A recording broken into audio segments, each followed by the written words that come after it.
Hello and welcome back to the Real Arsenal Deal podcast. This is Rav, your host. How is everyone today? I am currently enjoying a family holiday over here in Bali, a beautiful part of the world, Bali in Indonesia. I've been here for the last few days, and if the audio sounds different, I do apologize in advance. I'm recording this from my empty hotel room at the moment as my wife and sons enjoy a bit of pool time this afternoon. So there's lots and lots to talk about. So I thought I'd quickly hop on, get a recording done.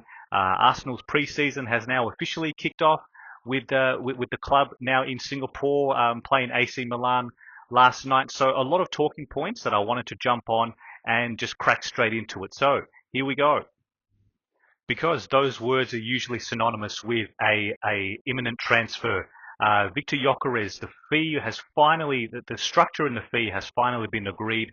Ornstein's tweeted as well a couple of days back that we're expecting any moment now, perhaps even by the time this recording is published, that you're listening to it, it might be officially announced. I do believe he's on his way for a medical. Unsure though, is he flying over to Singapore, to Asia to finalise that medical, or is it going to happen somewhere near the club in London? It remains to be seen. However, clearly it's close now. So I think that's it. I'm going to devote some time in a few minutes to talk about that, because that's been one of the most significant pieces of business that Arsenal has needed attending to for many years now, and it's been quite the saga that's got us here. I think it was around a week and a half, 2 weeks ago, in my previous recording, where I think I pretty much mentioned the same that was reported at the time. It seems that there was the same fee outlined, the same numbers. However, how things have dragged on since then has meant that he wasn't on the plane to join the club, to join the tour squad. So I think the club is now looking to bring him over, because these games, they're integral to what Arsenal want to do this season. So I was jokingly saying to my wife and sons before that with Arsenal currently in Singapore and myself in Bali, this is literally as close as I've ever been to Bukayo Saka. That sounds pretty odd. If you've listened to my recordings, he's by far my favorite player. He's just a wonderful human being, and I have such a strong affinity. Maybe it's the dad in me as well, but I've got such a strong affinity with Bukayo over the last few years. And the flight time between Singapore and Bali is around, I think it's around 2 hours, 22.5 hours the last time I did that route. And so this is about as close as I've ever been to him. So having not been to London myself yet to see a game myself, it's certainly on my to-do list in the coming seasons. It would be a dream come true for myself and my family. So okay, all jokes aside, Arsenal kicked off the pre-season last night with a 1-0 win against AC Milan. I must say, I don't know too much about the actual stadium, but was the way the seating was spread, or was the stadium just capacity too large? There seemed to be a lot of empty seats, which is strange, because I know from what I understand that the tickets were quite pricey, as they would be. I mean, this is the commercial exercise, of course. It's a big revenue spinner for all the clubs who participate. So it was strange that see so many empty seats. But anyway, Arsenal won that 1-0. It wasn't the most clinical finish from the aforementioned Bukayo Saka, but we'll take it. He tucked it in nicely. A lovely cross from Kiwior on the left, who looked very sharp, I must say, when he came on in the second half. So I'll spend a couple of minutes talking about that, because I have to talk about that penalty shootout as well. That Milan keeper, he was fantastic. Like, who is this guy? This is the beauty of preseason, right? You got to look at people and players that I would otherwise have no real understanding or knowledge of. I only really follow Arsenal and the Premier League, but he was fantastic. That young man, Turani, the name escapes me. My apologies, but he was absolutely fantastic. And I've just switched over my audio, my microphone here on my setup here in the hotel room. So if you've noticed a change, my apologies. I hope it's an improvement on the opening segment of this podcast. So apologies again, and I'm gonna power through the remainder of this recording. So the lineup from Mikel last night was very interesting. So it starts with Zinchenko, and he was just a timely reminder that there's still a player in there, right? There still is someone of value, of leadership. It was interesting that he started. Look, again, there's many angles you can look at this in terms of selection from preseason. Sure, there's an element of that. We want to keep players fresh, and we want to manage the minutes and not heavily overload some key players over the season. But by playing them in largely meaningless matches like this. So maybe we're protecting Lewis Skelly, maybe we're protecting some others. I understand that. At the same time, there's also the opportunity to put some certain players back in the spotlight to make sure they are still fit and firing and be of value to other clubs. There's Zinchenko, Reece Nelson. There's a few players in that category, of course. So depending whichever way you want to look at it, there's always a rationale to why certain players are playing. But for me, from what I saw as Zinchenko, I didn't mind him. It was a start for Norgard as well, which is is good. It was just good to see some fresh faces in the Arsenal team. And again, look, I have to heavily disclaim a lot of this, and I'm sure you yourselves understand that we can't go too analytical on preseason. Like, it's hard to dissect it, too hard, because it's all predicated under the banner of it's just preseason. As long as we come through without injuries, as long as we come through unscathed, and we get minutes into the legs, we embed new players such as Zubimendi, Norgard, and the likes of Viktor Gyökeres will have his turn. Once the squad gets back into England, then Madueke will be integrated. So it's all about those sorts of things. I don't think anyone's going to remember the result or the score or anything. It's not really about that.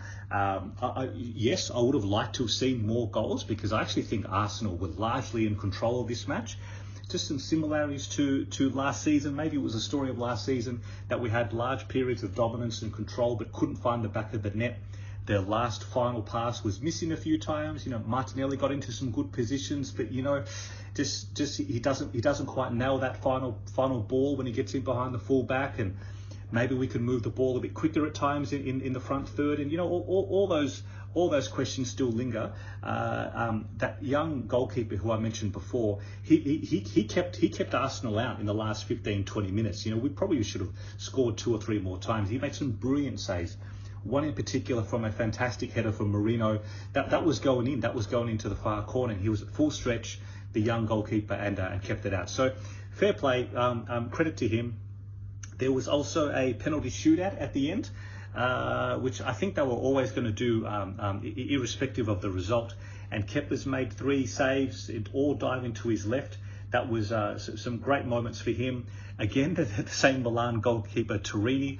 I'm going to botch that name, I'm sorry. He made some fantastic saves too. So what an experience for him, for that young man, who actually looked quite young. He looked a lot. I think they said he was 19 or 20. He had a very, very baby face, as opposed to Max Dowman, who came on, and Marley Salmon. What an unbelievable moment for them. 15 years old, it is frightening. 15 years old, and to be on that stage, it's actually mind blowing for me. I have a nephew who's 15, right, and I still look at him as he's still a baby, and maybe that's just the dad in me again, right? But 15-year-old, what a moment for him. For both of them, their families, to be part of the tour to begin with, but at the very, very first match, for Mikel to put them on the field, and they just looked like men.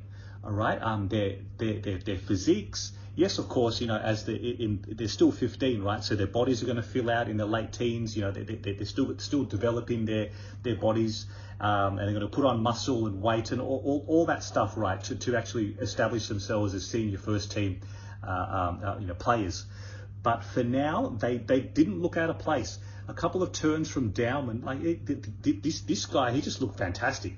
And you've got to remember though that they're 15, and it was just unfortunate for Marley Salmon. Dowman took his penalty beautifully well, very composed.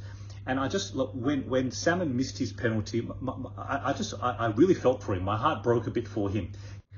You could see him afterwards, his head was down, head was in his hands, and I really felt for him. And I'm glad a lot of the players got around him. And just the message, it's easier said than done, of course, right? The message is basically very simple. Don't worry about it. Who cares? It's just a pre-season match. It doesn't really mean anything in the end. But for people that young, 15 years old, I mean, of course, I couldn't help but feel for him. He probably would have taken that too hard. And I'm hoping that, you know, we're going to see more of him this pre-season. I hope he just gets much more positive moments for him to look back on, and I hope those are the lasting memories of this tour for him. Not that little brief moment last night when he missed the penalty. But, you know, it is what it is. It's all part of the learning curve, right? You know, football is a harsh game, and the exposure to it is ultimately what drives players to improve themselves going forward. So best of luck to him. Best of luck to Dowman. 15 years old. I still can't believe it. Like, it's just extraordinary, and it's a brilliant reflection on themselves, their families, their parents, you know, all coaches who have, you know, overseen their development from youth level to now, in and out of the club, right? Like, what a proud moment collectively for all of them associated to have these two young men with the Arsenal shirt on, which looks fantastic, by the way, that new kit. Oh, I love that. If I'm actually, it's probably too early for that to be available here in Bali, right? But I would love to get me a set of that. I'll probably do that when I'm back in Melbourne. So yeah, a brilliant moment for all of them. You know, congratulations to them. So just some very quick thoughts on the match itself, in addition to what I've already mentioned, you know, noting how you can't really read too much into it. However, I liked what I saw of Zubimendi. He does have more of a directness to his game. You can just see the way he cushioned the ball when he received it. He's always looking to go forward. He's looking to progress, advance the ball. And I know that line of reporting about him has been consistent for such a long time with what to expect when Arsenal signed Zubimendi, and I certainly saw that in his time on the pitch last night. He was looking to drive the ball forward. Speaking of that kind of directness, I haven't mentioned this yet, but I loved what I saw from Ethan Waneri, who started in that Odegaard position. He started the match. I think he played the entire first half, and then a number of changes were made at half time. But he was fantastic. I really liked what I saw. He's got the fresh number. Looks like he's filled out a little bit too. I know he had some niggling injuries towards the tail end of last season, right? He looked fantastic. He looks ready to me. He just looks ready. And I love that he received the ball and he's driving forward. And there was one turn in particular where he absolutely cooked the Milan defender right on the byline, right? The way he spun around him, ran him in circles, and then sprinted back towards goal. It was a beautiful move that if you haven't seen the match, you'll probably come across. I'm sure that's been clipped up somewhere and been circulated online. It was brilliant. So aside from that, it was just great to see Havertz back. Yes. I remember the stat, and it dawned on me how long it's been, but it was the first start for Saka, Martinelli and Havertz together since last December. Damn. That really was the story of last season, of what derailed us from Christmas time onwards, those cluster injuries. And I think the club now is learning their lesson with what we're trying to do this summer. Because at the time of recording, we've confirmed Madueke. He's not part of the tour, but I'm sure we'll see him when the club gets back to London for the final pre-season matches before the new campaign starts. We're also looking for that one additional forward/midfielder in the mould of Eberechi Eze, who I think would be a wonderful signing for Arsenal. It does seem now, though, that our attention is going to turn. This is, of course, once we finalise Mosquera and Gyökeres and officially announce them. Right? It does seem that we do need to sell some players, and we probably all know who we refer to. There's Reece Nelson, there's Fabio Vieira, Samuel Lukonga is still listed Arsenal players, so we need to finalise some transactions there. And even though they're not going to be enormous fees that we're going to recoup, it all matters. We do need to just get better as a club in selling players and moving them on when they do have some value in the market, and to offset some of our spending. So earlier in the window, we already finalised, I believe, that Nuno Tavares was around £7.5 million, I believe, and there was a nice little bonus of £2.5 million for young Marquinhos, who was signed from Brazil a few seasons ago and has had a number of loans in that time. So there's around 10 million, just like that. And hopefully with finalising the exits of Nelson, Vieira, and Lokonga, we can. This stuff matters. If we can get collectively. I'm terrible at trying to predict numbers, but I'd imagine Reece Nelson would be in the 8 to 10 million category. Samuel Lokonga maybe in the 5 to 7 sort of in that sort of vicinity, and then Fabio Vieira.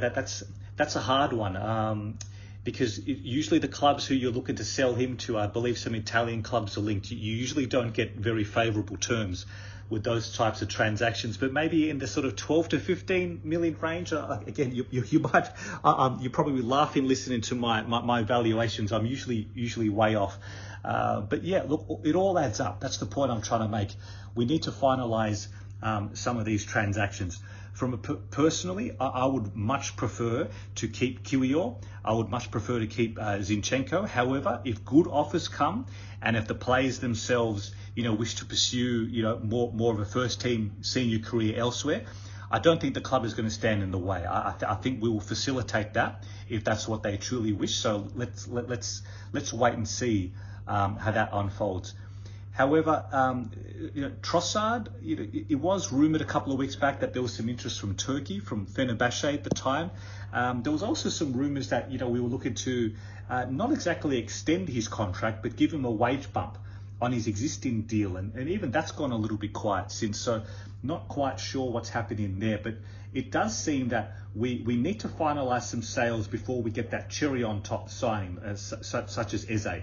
However, who that's going to be, and if that means that Trossard has to be sold to finalise that, we just don't know. We're just going to have to wait and see, because there is still a period of time in the transfer window. But knowing Arteta, knowing his desires to have them all done ASAP and integrated, it remains to be seen what the club is going to do on Eze. Because as good as our window in the market has been so far, just need to keep in context that many of these signings that we've finalised and are about to close as well, they're largely looking to replace exited players already. So, for example, and this is purely in terms of numbers so far, right? So I'm not saying that these are like for like in terms of quality of players.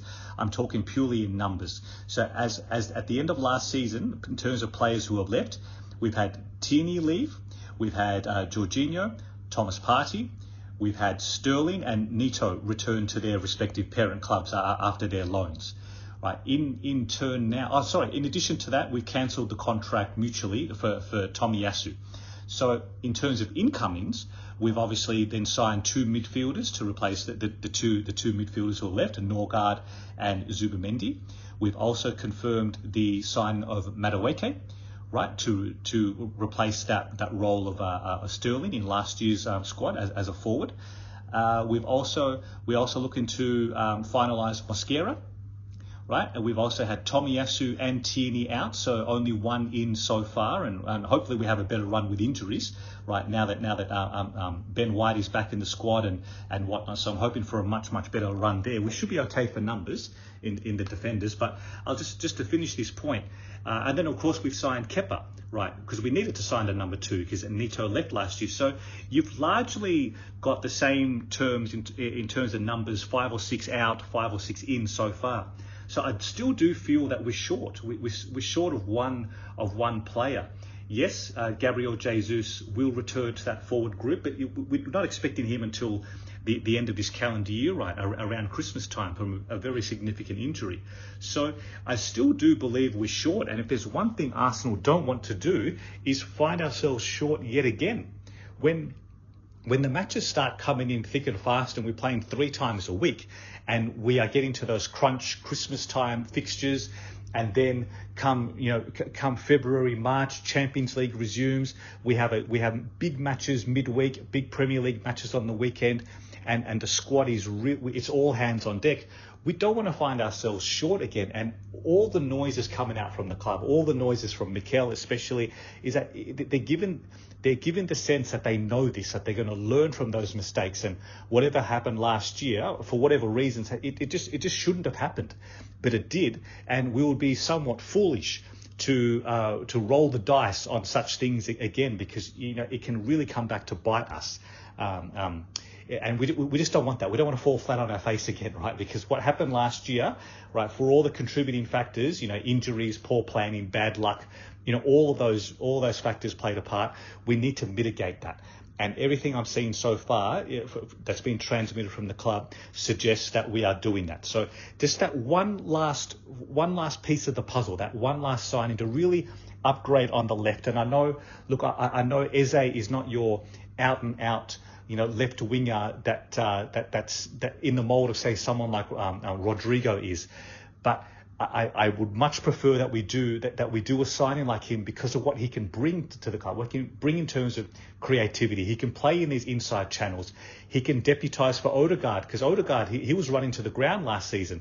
There was a reluctance to play Ethan there during periods of time as well, and Ethan had his own sort of injury worries as maybe his body was acclimatising to the rigours of Premier League football. So there's a number of moving pieces to this, and I would love Eze to be in there.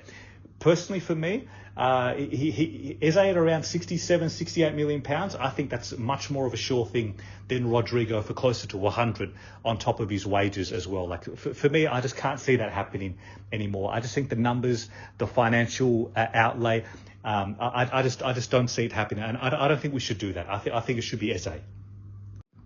But for now, we'll just have to wait and see. Look, I'm going to close this one off then. Thank you for putting up with this bit of a rambling podcast, and sorry for the audio issues.